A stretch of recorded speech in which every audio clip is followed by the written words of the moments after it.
जानना भी होगा। और गीता से बड़ा कोई ज्ञान नहीं। अगर आपने सबसे बड़े ज्ञान यानी भगवत गीता को समझ लिया तो ऐसा क्या है जो आप नहीं कर सकते। इसीलिए तो कहते हैं कि चाह नहीं मेरी कि पूरा पथ जान सकूं। हे कृष्ण, दो प्रकाश इतना कि अपना हर अगला कदम पहचान सकूं। मित्रों, चौथे अध्याय में हमने देखा कि भगवान श्री कृष्ण ने अर्जुन को बताया कि भगवान कब और किस रूप में धरती पर आते हैं, भगवान को कैसे प्राप्त किया जा सकता है, गुरु से ज्ञान कैसे लिया जाता है और ज्ञान लेना क्यों जरूरी होता है। श्रीमद् भगवत गीता के 5वें अध्याय में हम जानेंगे कि भगवत प्राप्ति के लिए सर्वोत्तम मार्ग कौन सा है, अपने लक्ष्य को कैसे प्राप्त किया जाता है और किस तरह से हमारा शरीर हमको आलस में बांधने की कोशिश करता है और उसका उपाय क्या है। तो चलिए, मैं बलवंत सिंह जोधा आपको ले चलता हूं श्रीमद् भगवत गीता के 5वें अध्याय की शिक्षाओं की इस अलौकिक यात्रा पर। श्रीमद् भगवत गीता अध्याय 5, कर्म संन्यास योग। इस अध्याय में कर्म संन्यास के मार्ग की तुलना कर्म योग के मार्ग के साथ की गई है। इस अध्याय में श्री कृष्ण बताते हैं कि दोनों मार्ग एक ही लक्ष्य की ओर ले जाते हैं और हम इनमें से किसी भी एक का चयन कर सकते हैं। लेकिन कर्म का त्याग तब तक पूर्ण रूप से नहीं किया जा सकता जब तक मन पूर्णतः शुद्ध न हो जाए, और मन की शुद्धि भक्ति के साथ कर्म करने से प्राप्त होती है। इसलिए अधिकांश लोगों के लिए कर्मयोग उपयुक्त विकल्प है। कर्मयोगी अपने सांसारिक दायित्वों का निर्वहन शुद्ध बुद्धि के साथ करते हुए अपने कर्म फलों की आसक्ति का त्याग कर उन्हें भगवान को अर्पित करते हैं।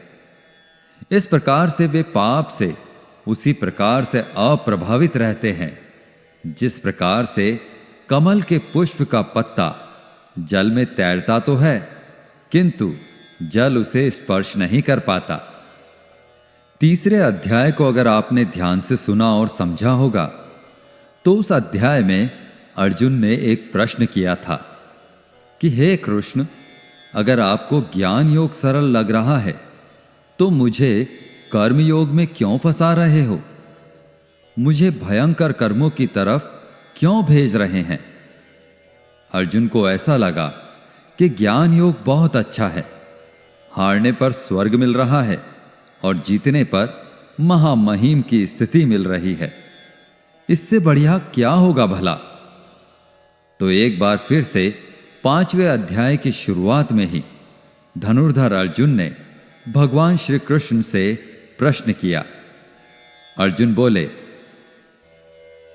संन्यासं कर्मणां कृष्ण पुनर्योगं च संशसि यच्छ्रेय एतयोरेकं तन्मे ब्रूहि सुनिश्चितम्।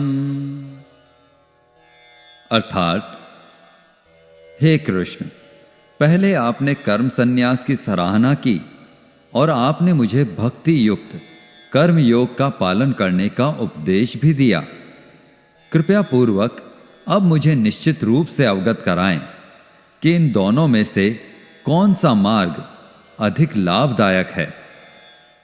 यहां पर अर्जुन भगवान श्री कृष्ण के समक्ष अपनी दुविधा और संशय को प्रकट करते हुए उनसे पूछते हैं कि आप कभी संन्यास माध्यम से किए जाने वाला जो कर्म है उसकी प्रशंसा कर रहे हैं, कभी निष्काम दृष्टि से जो किया जा रहा है उसकी प्रशंसा कर रहे हैं।